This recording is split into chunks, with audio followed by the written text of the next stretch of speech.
Let's now go on with the seventh part of emergencies in first aid, and we'll talk about hanging, strangulation, and throttling.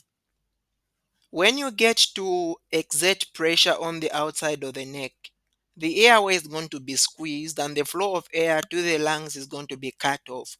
And there are three main reasons that can cause that to happen. The first one is hanging, where you just suspend the body by a noose around the neck. Strangling is you constrict around the neck. Throttling is squeezing the throat. So you can see strangulation, you are constricting around the neck. Hanging, you get to use a snooze, you are using something that you tie around the neck.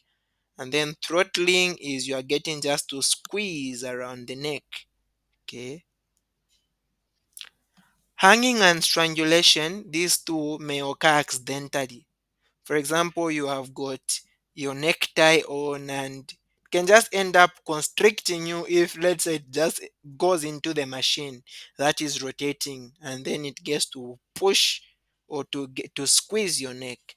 So it can be strangled like that. Hanging may also cause a broken neck.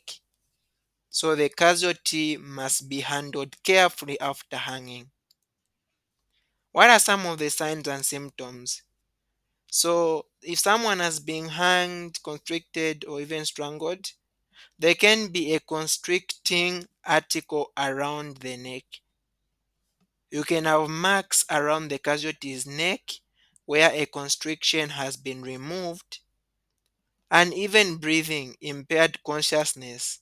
Okay, you can also see gray blue skin. That is cyanosis. Cyanosis is just where the skin becomes blue because there is more of the carbon dioxide. Remember when you have been hanged or strangled or the same throttling, there is no enough oxygen going into the lungs. So because of that, there is an accumulation of carbon dioxide, and that accumulation of carbon dioxide is what is causing the blue skin.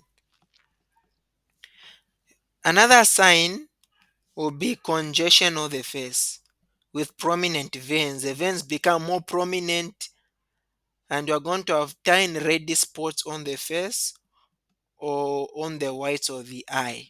So you know that someone was actually strangled or at the something around the neck if the veins are more prominent like that. How now do you get to manage someone that is in one of these situations? You need to immediately remove the constriction from around the casualty's neck and then support the body while you do so if it is still hanging. So you are removing whatsoever has hung the body, but then you're also supporting the body because it might just fall down. Do not move the casualty unnecessarily in case of spinal injury, okay, because that can just harm the spinal cord. And any hand the slightest injury to the spinal cord might really affect the and cause paralysis to the entire body. Do not destroy or interfere with any material such as a knotted rope that police may need as evidence. Make sure that you lay the casualty on the floor, open the airway, and check breathing. Remember to assess the ABC. If she or he is not breathing, be prepared to perform a resuscitation. If the patient is breathing, you need to place her in a recovery position. That can be in the semi prone position, as we saw from the previous classes. So, that is it in this class. In the next class, we'll talk about choking.